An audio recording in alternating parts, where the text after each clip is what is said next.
everyone, I hope you are fit and fine. Here is your chemistry teacher. In this video, we'll study some techniques for the separation of components of mixtures. Let's start with sublimation. The substance that sublimes can be separated from other substances which cannot sublime by this method. The mixture is heated, due to which the substance that can sublime is converted into vapors and rises up. The vapors are condensed and collected. It means we can separate materials like ammonium chloride, camphor, and iodine from other substances which cannot sublime. For example, a mixture of ammonium chloride and sand can be separated by sublimation, as ammonium chloride can sublime but sand cannot sublime. The mixture of ammonium chloride and sand is taken in a china dish. Then it is covered with the funnel. The opening of the funnel is plugged with cotton. Then the china dish is heated gently on tripod stand. Ammonium chloride can sublime on heating, so it changes into vapors and get condensed on the cooler sides of the funnel. The sand cannot sublime, so it remains behind in the china dish. To obtain ammonium chloride, we can scrape the ammonium chloride from the inner walls of funnel with the help of spatula. Thus, a mixture of sand and ammonium chloride can be separated by sublimation. Next separation technique is distillation. It is used to separate a mixture of miscible liquids with different boiling points. Let's see how distillation is carried out by separating a mixture of water and acetone that form a miscible liquid pair. Put the mixture into a distillation flask. A distillation flask is a round-bottomed flask with a tube at its neck.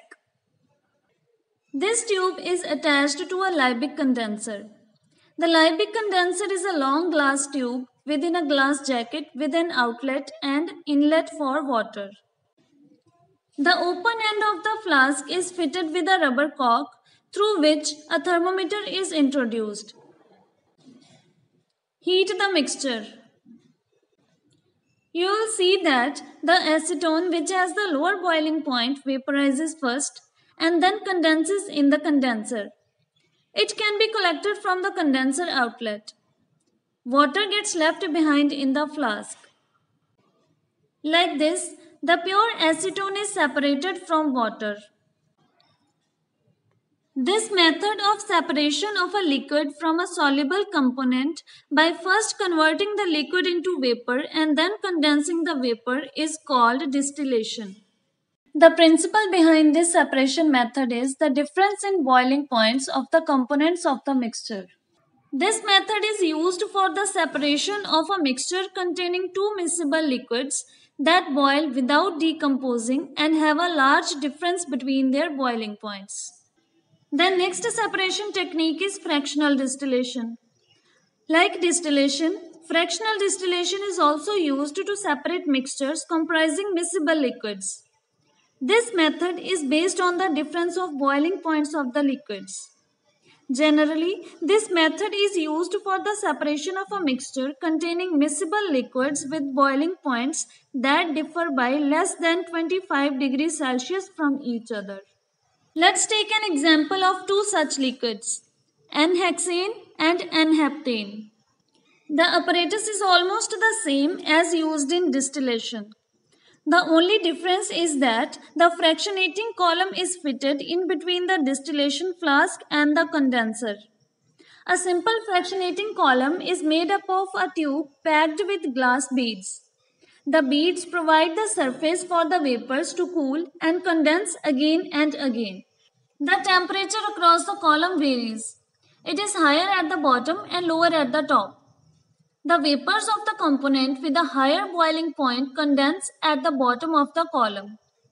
The liquid with the lower boiling point vaporizes first and rises up. The vapors of the other liquid coming along in small quantities will be condensed and sent back into the flask by the fractionating column. The vapors of the liquid with the low boiling point rise and are condensed in the condenser.